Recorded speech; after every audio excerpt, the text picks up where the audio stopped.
Halo, salam sejahtera bagi kita semua. Perkenalkan, nama saya Juliana Simanungkalit SPDK.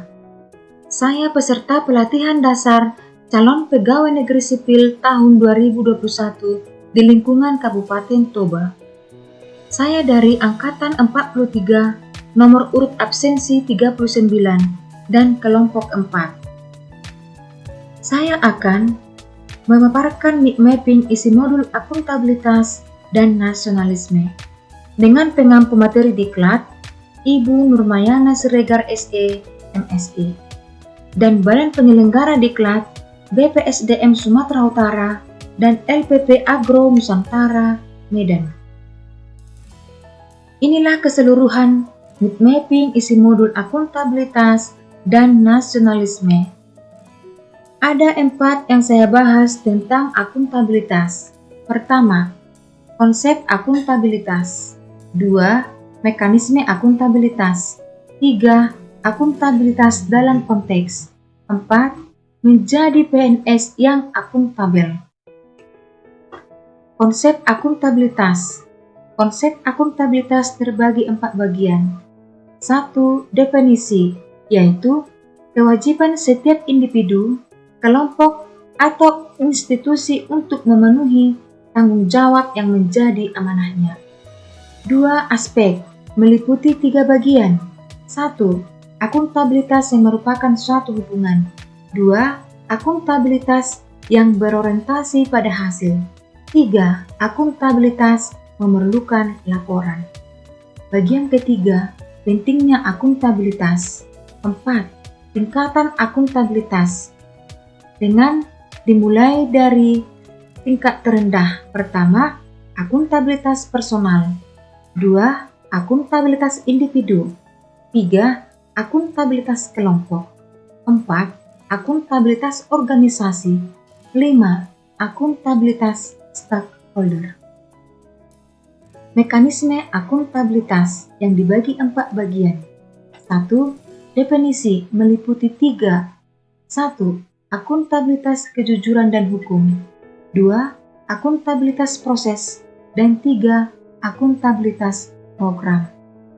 2, mekanisme meliputi 3 bagian. 1, perencanaan strategis. 2, kontrak kerja. 3, laporan kinerja. 3, lingkungan kerja yang akuntabel, yang meliputi kepemimpinan, transparansi, integritas, tanggung jawab, keadilan, dan kepercayaan. Langkah-langkah dalam framework ada 5 bagian. 1, tentukan tujuan dan tanggung jawab. 2, rencanakan apa yang akan dilakukan untuk mencapai tujuan. 3, lakukan implementasi monitoring kemajuan. 4, berikan laporan secara lengkap.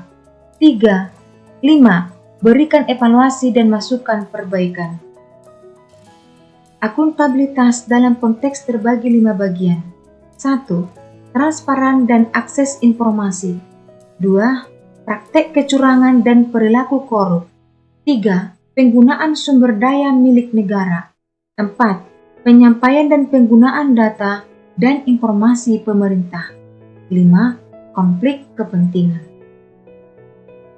Menjadi PNS yang akuntabel terbagi 3 bagian.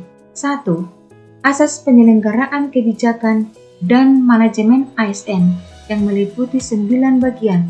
1, profesionalitas. 2, proporsionalitas.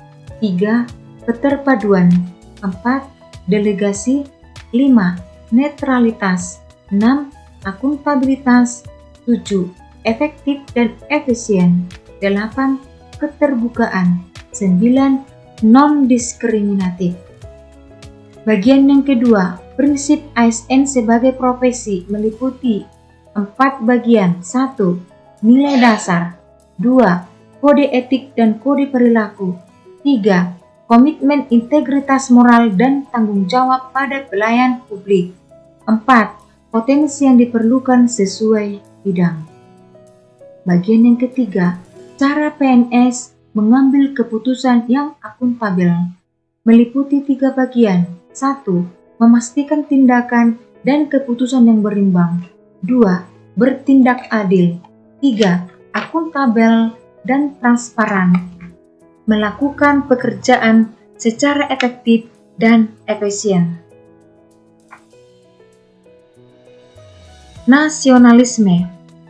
Pengertian nasionalisme adalah suatu sikap politik dari masyarakat suatu bangsa yang memiliki kesamaan, kebudayaan, dan wilayah serta cita-cita dan tujuan. Dengan demikian, masyarakat suatu bangsa tersebut merasakan adanya kesetiaan yang mendalam terhadap bangsa itu sendiri. Poin dalam nasionalisme adalah sila-sila dari Pancasila. Sila pertama, ketuhanan yang Maha Esa. Sila kedua, kemanusiaan yang adil dan beradab. Sila ketiga, persatuan Indonesia. Sila keempat, kerakyatan yang dipimpin oleh hikmat, kebijaksanaan dalam permusyawaratan perwakilan. Sila kelima, keadilan sosial bagi seluruh rakyat Indonesia. Implementasi dari sila pertama sampai sila kelima tersebut adalah: 1. ASN sebagai pelaksana kebijakan. 2. ASN sebagai pelayan publik. 3. ASN sebagai perekat dan pemersatu bangsa. Maka diharapkan ASN yang mampu mengaktualisasikan wawasan kebangsaan dan jiwa nasionalisme dalam menjalankan profesinya sebagai pelayan publik dan berintegritas. Terima kasih.